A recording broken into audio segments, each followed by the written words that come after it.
கோஸ் கூட்டு எப்படி பண்ணுறதுன்னு நான் சொல்கிறேன். இப்போது கொஞ்சம் கோஸ் வந்து ஒரு 1/4 கிலோ எடுத்துருந்தீங்கன்னா அதுக்கு ஒரு 2 இல்லை 3 ஸ்பூன் அளவுக்கு பைத்தம்பருப்பு எடுத்துக்கோங்க.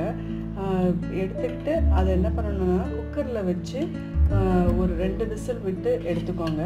எடுத்ததுக்கப்புறம் பார்த்தீங்கன்னா கொஞ்சமாக துவரம்பருப்பு போட்டு நல்லா வறுத்துக்கோங்க. வறுத்துட்டு 2 பல்லு தேங்காய் போட்டுக்கோங்க.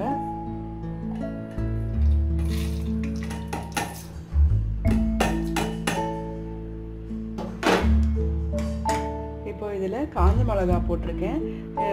ஒரு 2 சீவல் தேங்காய் போட்டுக்கோங்க. கொஞ்சமாக இதில் ஜீரகம் போட்டுக்கோங்க. போட்டு இந்த கலவையை அரைச்சி இதில் விட்டு கொஞ்சம் கொதிக்க விட்டு தாளித்து விட்டேன்னா உங்களுக்கு கோஸ் கூட்டு ரெடி.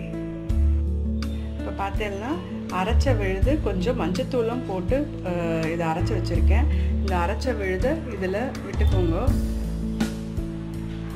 அப்புறமா விட்டுட்டு நல்லா கலக்கி விட்டுட்டு கொஞ்சம் கலருக்காக மஞ்சத்தூள் நான் சேர்த்துருக்கேன். இப்போ ஒரு இதில் எண்ணெய் விட்டு கடுகு வெடிக்க விட்டுருக்கேன். அதில் கொஞ்சம் ஜீரகம் போட்டுக்கோங்க. ஜீரகம் போட்டு இதில்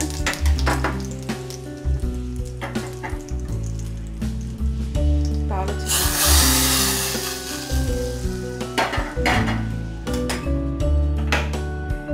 இப்போ அந்த துவரம்பருப்பு போட்டு நான் வறுத்து கொஞ்சமாக போட்டிருக்கேன். கொஞ்சம் பைண்டிங்காக அதை போட்டிருக்கேன். உங்களுக்கு வேணும்னா உளுந்து நீங்கள் வறுத்தும் கொஞ்சமாக போட்டுருலாம். நம்ம சாய்ஸ் தான். இப்போ பார்த்தீங்கன்னா கோஸ் கூட்டு ஒரு நல்லா 2 கொதி வந்ததும் இறக்கிட வேண்டியதுதான். கோஸ் கூட்டு ரெடி.